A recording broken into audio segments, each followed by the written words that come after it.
베개는 유통기한이 없다. 베개 없이 자면 목주름 예방된다. 해충의 사체, 그리고 각종 비듬. 18배 많은 세균이 어디보다 많은? 그동안 몰랐던 베개에 대한 오해와 진실. 제가 소재별로 그 관리법을 알려드릴게요. 베개에 대한 모든 것을 지금 알려드립니다. 베개의 놀라운 효과를 보시면서 시청자 여러분들 정말 깜짝 놀라셨을 겁니다. 베개가 이렇게 중요한가? 그래서 좋은 베개와 나쁜 베개, 오해와 진실을 준비했습니다. 첫 번째, 자, 베개는 유통기한이 없다. 배현정 씨 어떻게 생각하십니까? 있습니다. 있다. 네. 왜냐하면 비다 보면 단져져서 눌러지고 그 안에 균도 있고 그러니까 베개의 유통기한은 꼭 있습니다. 꼭 있다. 당연. 김민정 씨는요? 제가 생각하는 유통기한은 속은 못 빨아도 겉 베개 카바는 빨잖아요. 자주. 그러니까 베개 카바가 닳아질 때 속 베개도 바꿔야 된다. 자, 유병욱 박사님 어떻습니까? 유통기한이 없다, 있다. 베개는 유통기간이 있습니다.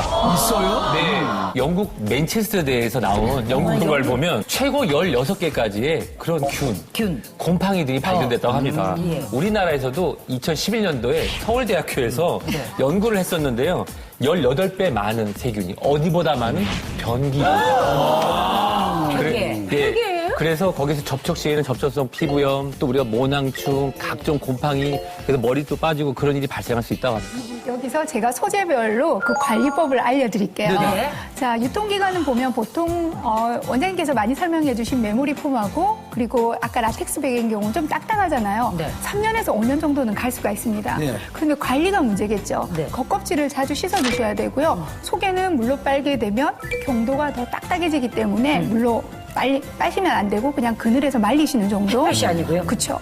그다음 손베개가 문제인데요. 손베개는 그 속에 있는 더러운 먼지도 문제겠지만 무엇보다도 이게 빨리 낮아지게 돼요. 그래서 1년 이상 안 쓰시는 게 좋습니다. 그리고 또 하나는 겉에 껍질만 씻으시는 것보다 방금 유병호 선생님께서 말씀하셨지만 속에 해충의 사체 그리고 각종 비듬 먼지들이 우리가 알러지 질환을 일으키는 원인이 됩니다. 그래서 그것들을 깨끗하게 씻어줘야 되는데 솜 중에서는 워셔블이 있어요. 빨 수 있는. 가능하면 그런 것을 선택해서 쓰시는 것도 좋을 것 같습니다. 잘못하면 화장실을 비우지 않은 꼴이 될 수도 있네. 두 번째 보겠습니다. 목 디스크엔 목침이 좋다. 목에다 침을 맞아요? 아니, 이건 목침. 아, 목침. 글쎄, 저거 잘 비고 있는데요. 네. 저게 어떠한 치료 효과를 하더라고요. 목침이? 네. 왜? 이거를 비고 이렇게 막 마사지를 하면 네. 목이 유연해지더라고요. 그래요? 그래 옛날 시골 어르신들 저거 비고 일생을 사시는 분들이 계시거든요.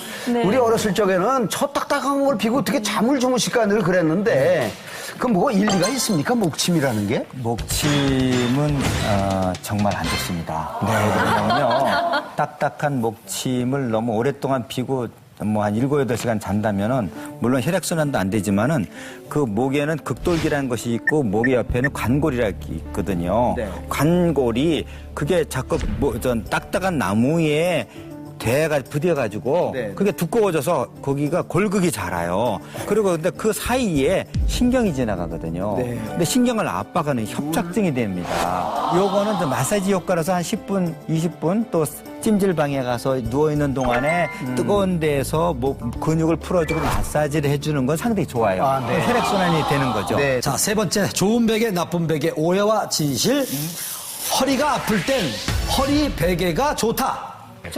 좋다? 그 이유는요? 받치니까 시원하던데. 예, 허리베개 이렇게 좀 오돌토돌한 이렇게 지압봉 있는 그런 거 허리에다 딱 빼고 이렇게 하면 아주 시원하고 좋아요. 그래요? 그 정도 될 것 같던데요. 이상경 씨. 요 목 뒤 쏙 들어간대, 허리 속 들어간대, 발목 속 들어간대. 이 세 군데만 채우면 웬만하면 잔다는 거예요. 근데 정답인 것처럼 얘기하지 마시고요. 자, 신주식 선생님, 정답은요? 정답은 틀렸습니다. MC가 그러시면 안 돼요. 근데 그 두 가지가 있어요. 요추 전만증이 있고 후만증이 있습니다. 그러니까 목에는 그 C커브가 있어야 되지 않습니까? 허리도 마찬가지로 C커브가 앞쪽으로 나와 있어야 돼요. 그런데 요추 후만증이라는 건 일자허리입니다. 일자허리. 요추에 각도가 없어요. 그 각도가 없는 상태에서는 요통이 반드시 오고요. 등이 결리고 어깨 아프고 두통이 오고 다 그러거든요.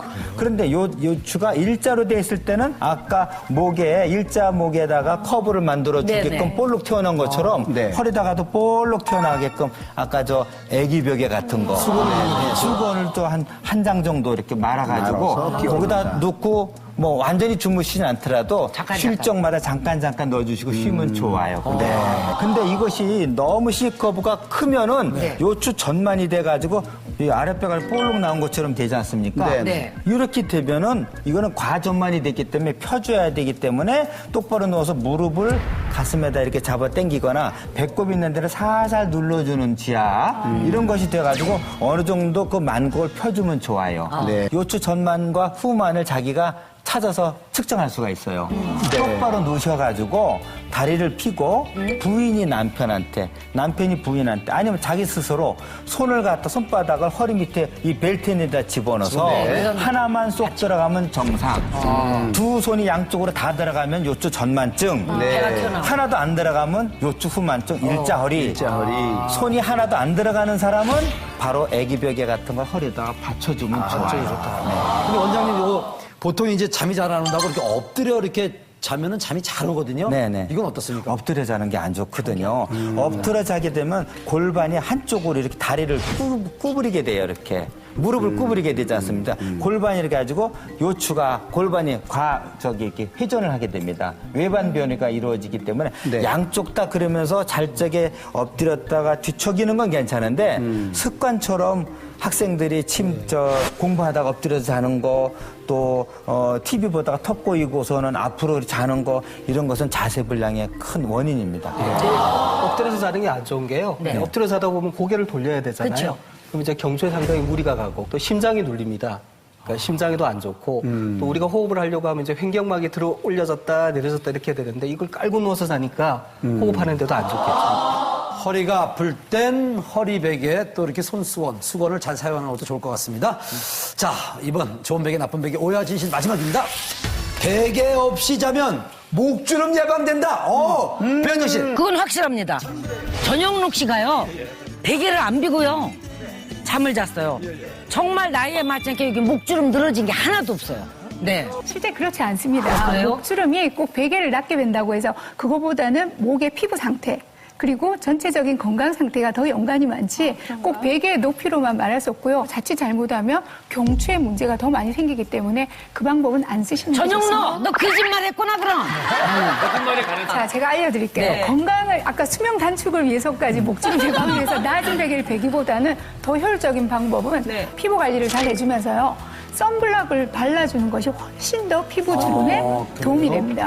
네, 대부분 얼굴은 바르지만 몸은 그대로 노출이 되는데 목이 사실은 자외선에 더 약하기 때문에 충분히 관리를 같이 해주는 정도로. 근데 여기 바르면 솔직히 이 옷에 맞아. 다 묻으니까 이렇게 여기만 바르고 여기 빼놓거든요. 옷을 좀 더 파인 거 입으시면. 세상에.